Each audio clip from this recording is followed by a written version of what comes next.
Tonight the sun will go down, and somewhere in your chest something will tighten. Maybe you won't notice it.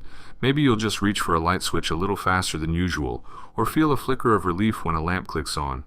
You'll tell yourself it's nothing. You'll tell yourself the dark is just the absence of light. But your body doesn't believe that. Your body has never believed that. And the real answer for why is far stranger than you think. You weren't born afraid of the dark. Studies on infants show that newborns show no innate fear of darkness itself. That fear builds later, usually between the ages of 2 and 4, right around the time a child starts to understand that the world contains things they cannot see. Not monsters, not ghosts. Just the plain, terrifying fact that the world keeps existing outside the reach of their eyes. That's the real trigger. Not darkness, uncertainty. Think about it. A dark room in your own home, one you've walked through 1,000 times, rarely feels threatening. But an unfamiliar dark room, a basement you've never explored, a trail at night in a forest you don't know, that feels different. Your heart rate climbs, your steps slow, your ears strain for sound. Why would your brain treat two versions of the same darkness so differently? Because your brain isn't afraid of the dark. It's afraid of what the dark is hiding. To understand why, you have to go back, not centuries, not even thousands of years. You have to go back millions of years, to a time before language, before fire, before your ancestors were even fully human. For most of that time, your ancestors were not the most dangerous thing in their environment, not even close. They were mid-sized, slow, weak-clawed primates living in a world full of animals built specifically to kill things like them. Leopards, hyenas, saber-toothed cats, large birds of prey. Paleoanthropologist Donna Hart, who studied predation on early hominins extensively, has argued that predation pressure was a major force shaping early human behavior, cognition, and even social bonding. Your ancestors weren't just occasionally hunted, they were, for long stretches of evolutionary history, prey.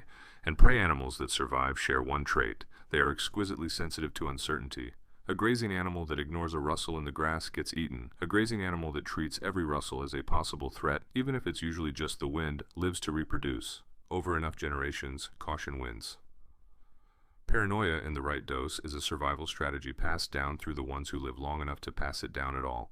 Now take that inherited caution and place it inside the dark. During the day, your eyes do most of the threat detection work. You can see the branch before you trip on it. You can see the shape moving at the tree line before it gets close. Vision is fast, efficient, and hard to fool. But at night, that system collapses. Human night vision is remarkably poor compared to many predators that hunt after dark. Colors fade, edges blur, distances become unreliable. So what does your brain do when its best sense goes offline? It doesn't shut down. It compensates. Your amygdala, the part of your brain responsible for rapid threat assessment, becomes more reactive in low visibility, essentially asking your body to prepare for danger it can't confirm or rule out.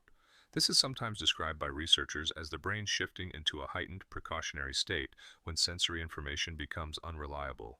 In plain terms, when your brain can't tell if something is safe, it assumes it isn't.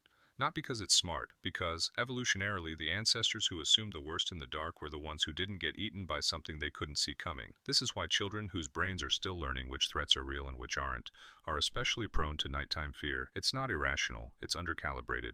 A child hasn't yet built the internal library of safe darkness versus unknown darkness that adults slowly accumulate through thousands of uneventful nights.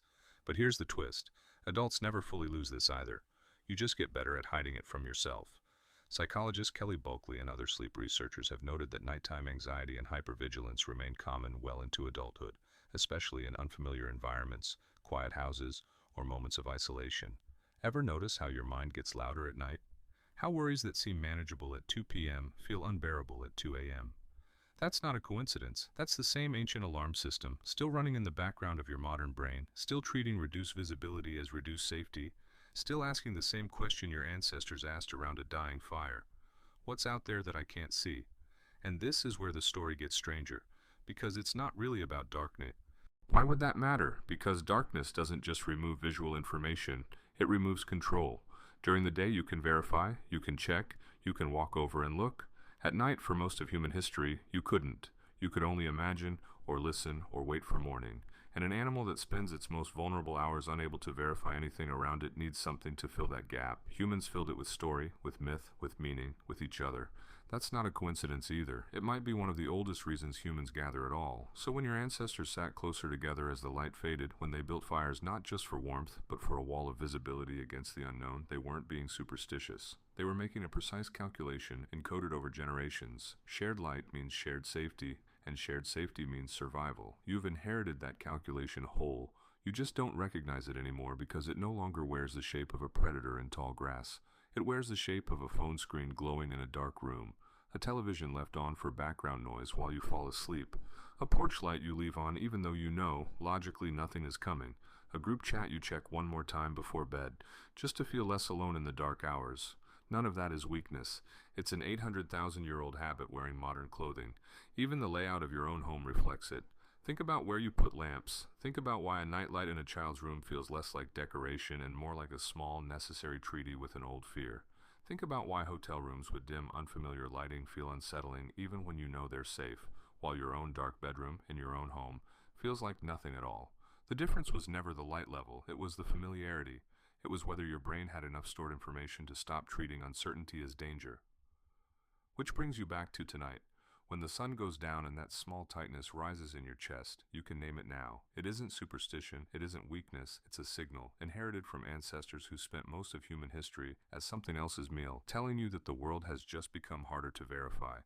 For most of your evolutionary history, that signal kept your bloodline alive long enough for you to exist at all. You're not afraid of the dark. You never were.